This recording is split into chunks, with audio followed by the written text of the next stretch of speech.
Welcome everyone to this week's Week 4 wrap-up video. This week centres on project outcomes, contributions and benefits of your research, these are aspects that inform your research proposal all the way through to ethics applications and the impacts of your research after your conclusions. So it has been good to see your posts on these aspects of your research, and it is useful to keep articulating and, if necessary, revise these points that will underpin so much of the discussion surrounding your research after it's completed. Section K this week highlighted the project management aspect of your research project. I have found this particularly significant in relation to practice-led research, given it involves elements like studio time, technical resources, and often collaborative practices involving other people or teams. But even if the practice is something you can manage on your own, scheduling and managing the creative practice is part of the discipline of integrating the creative practice within the larger research project you are engaged in.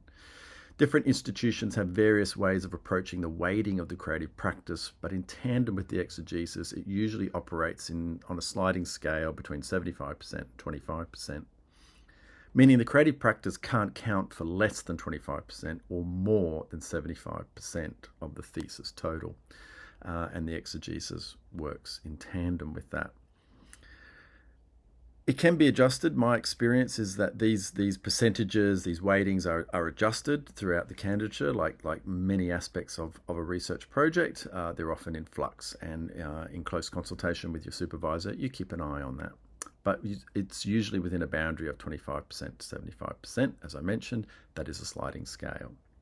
So regardless of what is settled upon in relation to the weighting afforded to the creative practice and exegesis, I've always advised my candidates to err on affording the creative practice more weighting than less, since the time required for the creative practice is often underestimated. This has particularly been the case with screen-based practice-led research, whether it is writing a feature film, producing a short film, a documentary, or a series of webisodes.